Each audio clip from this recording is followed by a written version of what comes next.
Hi everybody, it's Geordie from Geordie's Cards and I am back here with episode 26 of my Shop Your Crafty Stash series. This one is very much fall themed. It's really cute. I was feeling in the mood for creating a fall themed card. It's my favourite time of year, so I'm really happy that these stamp sets were chosen by my random number generator. So this is the Woodland Littles stamp set from Hello Bluebird. It's one I've had for a long time and haven't used that much, so it's really nice to pull it out again. The other, the die set that was chosen was the reverse stitch scallop circle windows die from Lawn Fawn. I had the smallest and the medium-sized one out there. I went with the medium-sized one, which I have cut from some white 110-pound Lawn Fawn cardstock. And then I was kind of thinking about how I was going to use this. I stamped and cut out a whole bunch of images. Now there are all these kind of leaf and like berry images in the stamp set, which are solid images, so you just stamp them out with colored ink. And I stamped a bunch of them out and painstakingly spent the time fussy cutting them out because I don't know why, but I do not have the coordinating dies for the stamp set. So it took me a long time. But I wanted to kind of make a bit of a wreath around with that circle shape in the center. I was a little bit nervous about this because I really wasn't sure how it was going to pan out. But in the end, I think it turned out pretty good. I'm quite happy with this one. So I decided to have my pumpkin there at the bottom and my little acorn at the top. And I'm just kind of figuring out where I'm going to put all of my leaf images. So I have 6 of these larger kind of leaf pieces, which are curved, so they fit really nicely around this circle piece. And I'm just going in and popping them down one at a time all the way around the edge of this piece. And then I will go in with some of my smaller pieces and kind of create a bit more of a fuller looking wreath, hopefully. That's the plan. But I always get nervous about making these because I always feel like I'm going to stick things in the wrong place. And it's really hard to pop things, like to kind of just place things down without gluing them, because everything moves around and they're so small and fiddly that everything gets knocked around, and it's quite hard to figure out how it's going to go together. Well, I find it quite hard. I'm sure other people have no trouble at all. But I just decided to go for it and see how it turned out today. So my pumpkin and acorn aren't stuck down yet because I want them at the very front, so above all of the other leaves. So I haven't stuck them down. I'm just kind of popping them there as placeholders to figure out where the 2 centers of my circle are going to be. And then I'm going to pop all of these other little pieces down. So I started with those larger leaves, and now I'm going in with some of the smaller little elements.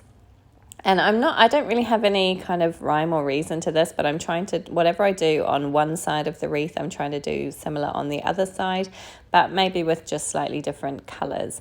So I have stamped out my leaves here. So the 3 colors that I've used for the kind of big leaf pieces are Parsley, Evergreen, and Stardust from Concord and 9th. And then for the berry pieces, I have used Marmalade and Cranberry as well.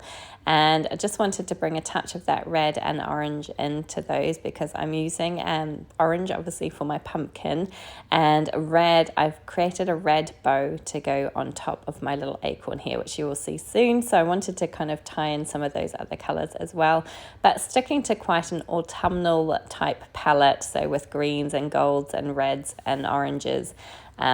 Yeah, so very autumnal. And I know it is the middle of summer. I know it's probably really hot. It's very hot where I am at the moment.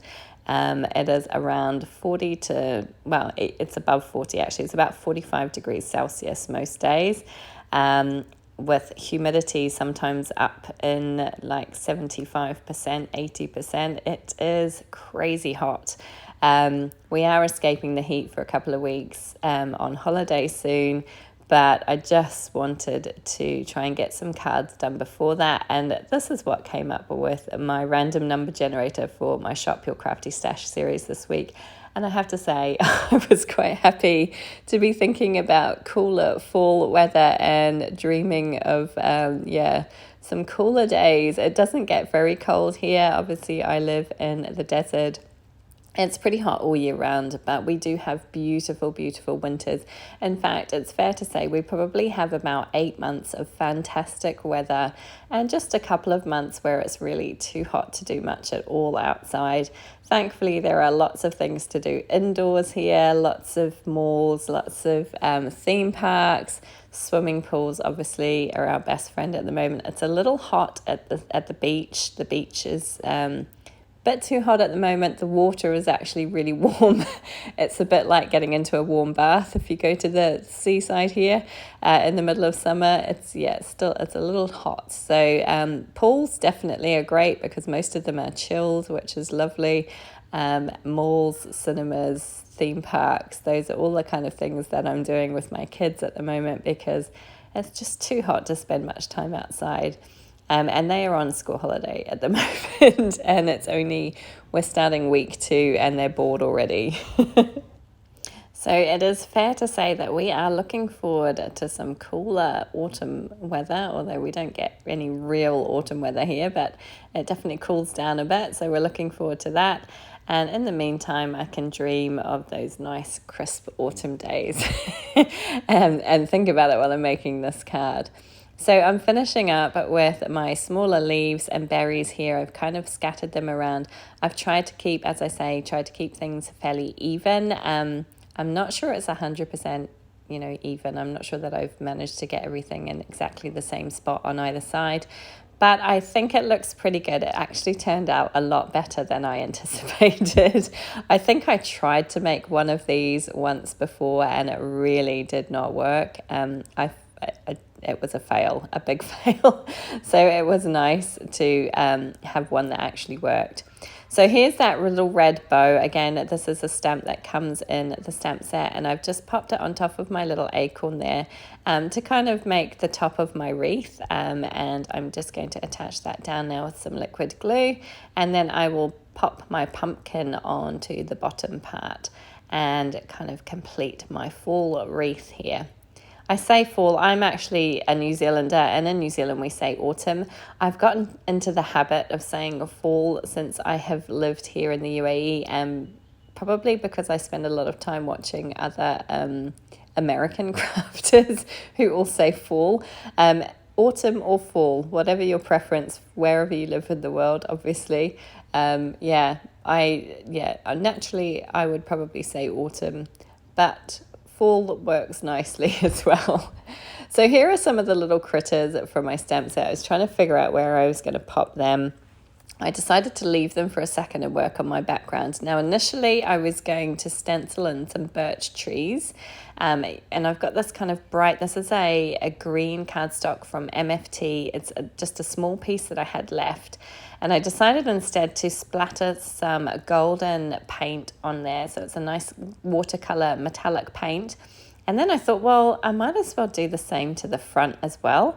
I did mask off the little acorn and pumpkin. I say mask off. I was very, very haphazard with that. I chucked a bit of Post-it note on top of them to cover them up. And you will see when I lift this up that there is a little gap where that pumpkin is, which I managed to kind of fill in with a little bit of extra paint just on the tip of my paintbrush. So initially I was going to pop my sentiment down, which to kind of cover that space. But I actually wanted it a little bit further down. So I just went back with my paintbrush and just added a few little dots of paint where it was kind of missing. So just to kind of fill in that blank spot. And then I stamped my sentiment down, which just says, thank you from all of us. And I'm going to pop those two together. I'm not going to stick anything down just yet. I'm going to figure out my little critters. So I have my little hedgehog, I have the little deer, and I have the little fox, which I'm going to pop in here just behind that wreath. I'm not using any foam tape or anything today. I'm just going to pop them down with some liquid glue. But I just thought that they looked really cute in there. I did colour in all 5 critters. There is also a little owl and a little squirrel. And I will be using them, you'll see here in a sec. So I pulled out the squirrel and popped them down there. I decided that it was a little bit too much orange. And I pulled out the owl instead, which I had coloured in these kind of warm grey colours. So that is the final idea for my card front, and now I just have to stick everything down with some liquid glue. So I'm going to pop some liquid glue on the feet of my little hedgehog here, because he's going to be in the foreground the most. And then I will pop my little deer and the little fox on either side of him, just kind of peeking in. I wanted to be able to make sure that you could see both of their eyes. So I was trying to figure out the best way to pop them in without covering their eyes. And I just added a little bit of glue where I thought that they could kind of stick down to the other parts of my card. And I will say that I struggled a little bit with this card today. I had lots of different ideas about what I could do. Initially, I thought about leaving the critters off completely and just creating a shaker card. I thought about using one of the Lawn Fawn magic messages to go on the inside. They're the kind of circular shaped messages that I could pop on the inside of my wreath. I had lots of different ideas and I couldn't really settle on one. I don't know what is going on with me at the moment. I'm having a little bit of a lack of crafting mojo and I'm doubting myself all the time, kind of thinking, oh, I don't know if I like it, I don't know if it looks good. I just a lot of self-doubt at the moment in terms of my crafting, but I did settle on this design in the end, and I do think it looks really, really sweet. Just attaching, as I say, the back panel down onto the front panel down onto the back panel with some liquid glue. You might be able to see some faint circles on there. I did think about using the 3 smaller circles, and there's the birch trees that I decided not to use. I just felt like they were a little bit too heavy, a bit too dark for the rest of my card. So that is the front of my card complete, and I will stick it down to a card base that measures 5.5 by 4.25. There is a slight little kind of edge all the way around. It's white on white, so it's not overly noticeable, but I just thought it added a little bit of something extra. I did think about using some coloured cardstock in the back, but I felt like there was too much going on already, and I'd just keep it as it was. And then I have my little squirrel, so I thought, well, I might as well try and pop him down. I had a little mark on my card, so I thought he would be perfect for covering that. He kind of looks a bit like an angry squirrel. I don't know whether it's the way I've coloured him. He looks a bit mean, but that is it. My card is all complete, and I am very happy with how this one turned out. I hope you enjoyed it. If you did, please do give it a thumbs up. Please feel free to subscribe to my channel. I would love to see you come back again. And please do leave a comment. I'd love to hear from you. Thanks for joining me.